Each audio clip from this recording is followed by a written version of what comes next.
Holy shit! It's time to celebrate! What? I'm not an alcoholic.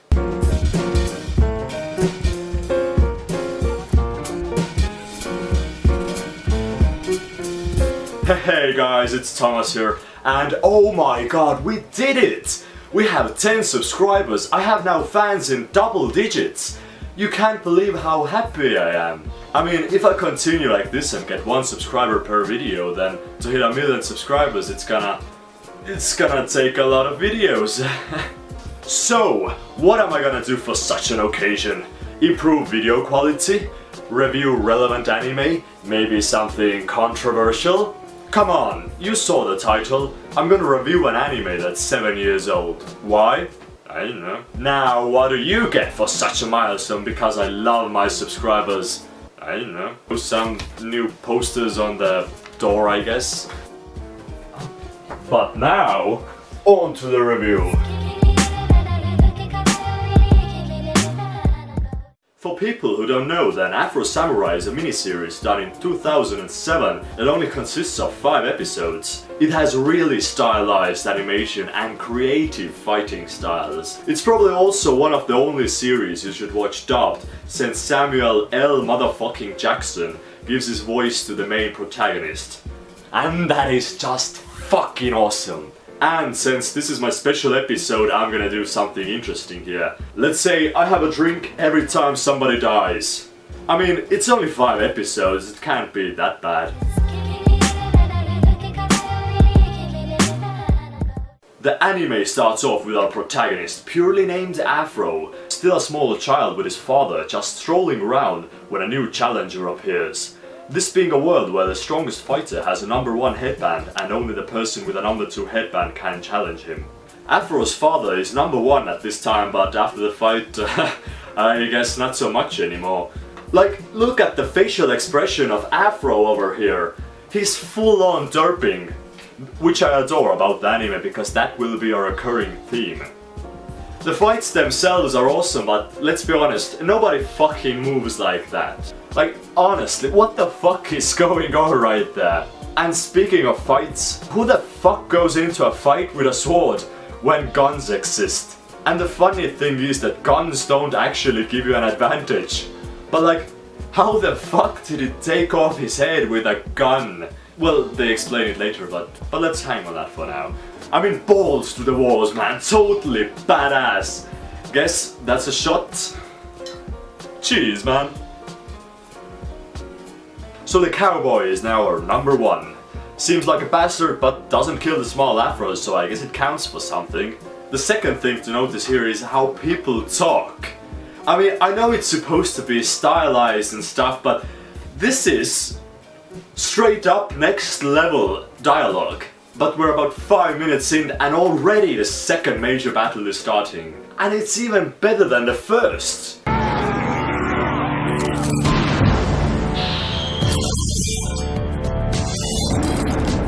Holy fuck, so what the fuck, this meteorite's flowing everywhere. Oh shit son, that's like 5 shots. 1, 2, 4. After that we are introduced to our new character, White Afro. He's kinda like the sidekick because Afro doesn't talk himself. How motherfucking quirky is this anime? Like sandals with airbags on them. What? I'd say this is a strong suit of the anime, just going mental on everything. I mean, he kills everybody and still some assholes think they can beat him. Well, he doesn't. What a fucking shock. But Afro did get injured with a poison blade, so he's weakened. And some other guys now appear who also think they have a shot. And the guy just blows him away with a freaking bazooka. Where the fuck do they make bazookas like that? What kind of a fucking world is this? They have fucking cell phones. They have freaking bazookas, guns, and it's awesome anime. Yay. But Afro doesn't die, he just gets blasted away. falling down from a cliff into water where he slowly drifts away. Now we have some backstory times, like what happened after he lost his father. Well, he fucking put his head in a box and carried it with him. Why? No clue.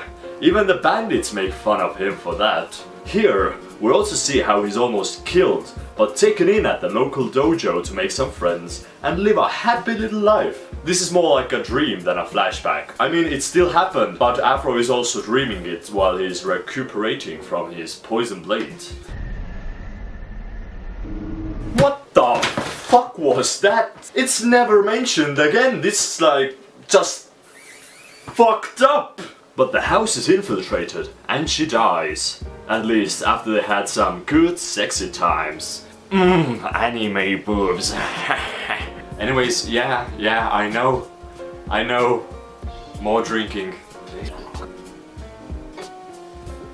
And then he leaves. Thank fucking God. Here is where we are introduced to our villainous organization. So they all seem like chill dudes. The third one is quirking at the back for whatever quirk reason.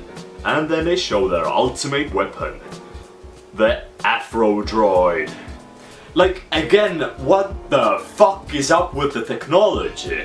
Where the hell did they get something like that? The world is still in the sword era, and they have a freaking artificial intelligence that computes faster than the human brain. So they begin fighting, but it appears that the Afrobot has been programmed to mirror Afro's movements. Yeah, I can totally get how the programming people there were. Like, oh my god, dude, wouldn't it be freaky if he mirrored Afro's movements for like 5 minutes before the fight? Oh shit, man, that's an awesome idea. I'm totally programming that in. So they fight in one of the best fight scenes yet. It seems to end pretty fast, but wait, there's more. He still lives, and they go up in there to fight in the stratosphere while free falling. Shit's fucking awesome.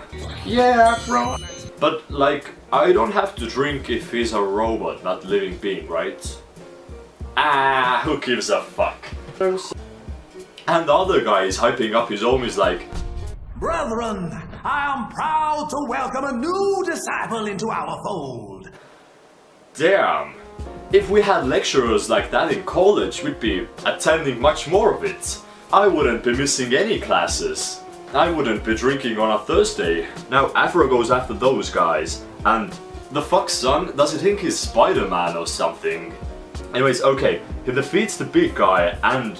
what? Those two were in his backpack. Why? Why? Were they just waiting for that exact moment to freak Afro the fuck out? Anyways, the organization seems to be taken out, and Afro advances to the next level. No, I mean, he goes up the mountain to meet the next boss. I mean, guy, challenger. Through a flashback, it is revealed that the guy in the mask is actually one of his friends, and... oh fuck. I don't want to get another... fuck you, Kuma. Wait, he didn't die. But his friends died. Good luck, mate. You were a useless part in the anime. I don't even know your name. Through a flashback, we are revealed that this guy was actually one of his friends. The fuck? Stop dying, motherfuckers! So through the flashback, we are revealed that actually that guy was one of his friends from the dojo who... what the fuck? Was the guy who was killed half dead by the guys who went to the dojo to get the number 2 headband. Calm down? Okay, cool. We can continue. Afro then fucks his master, metaphorically, killing him and starting his journey to become number 1 again. And I mean, you saw that, right? The blood spew out like 10 meters. Is this a fucking Tarantino movie where everybody is just a pressurized blood bag waiting to be burst? If this was directed by Tarantino, I'd totally get it. Fuck! Now, the biggest reveal in the anime industry ever. Total Fight Club reveal. The white Afro was his subconscious the whole time. Oh my god. That kinda explains how... I don't know what it explains. Now we get a badass face reveal to see that Kuma has tubes in his face. In a world where you have perfected AI, you'd think they have some plastic tubing that is more comfortable than some steel motherfucking pipes in your face. But I guess that wouldn't look as menacing. And BAM! The white Afro sacrifices himself. Somehow. I guess in a metaphorical way. Was an awesome guy. Cheers to you, white Afro. And one for you too, man. You will be missed, man. Yeah, like hell I'm gonna let booze go to waste. I mean, fuck you, I ain't gonna put it on the floor. And then Kuma does like a fucking special attack. The fuck? He spins and then shoots snow everywhere. This motherfucker thinking he's a Pokemon or some shit. But Afro gives no shits and defeats Kuma. Now nothing stands between him and the #1 headband. So he teleports there. Yes. And then we see the world. Like, is that really what a #1 would want? Seems kinda grim, but whatever, I guess. Is there really any point in becoming #1? And yet again, Afro goes against the guy with guns, with a sword. You'd think he'd learn from his father's mistakes, but no, who gives a shit? Of course, he gets fucking shot. But he didn't die. He didn't die yet. And BAM! So now we see how the cowboy won the first time. He had a hidden hand in his back. Freaking mutants, I guess. But Afro still manages to win somehow. Yeah, boy!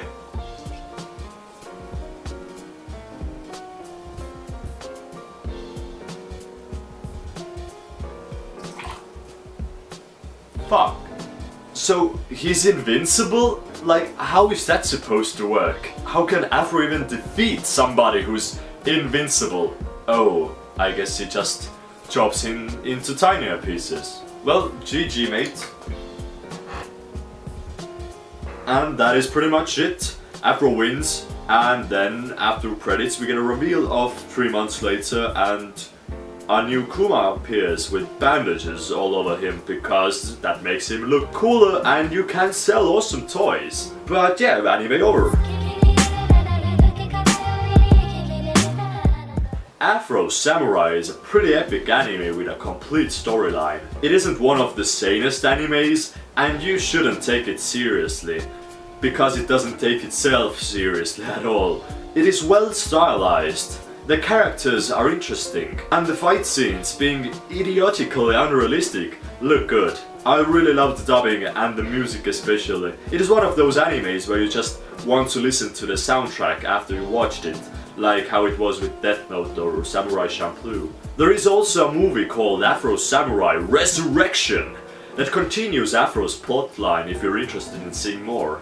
But this was just my take on the Afro Samurai anime. So please show some support by liking the video, maybe subscribing, and I'll see you next week. Probably not going to drink that much. Okay, bye.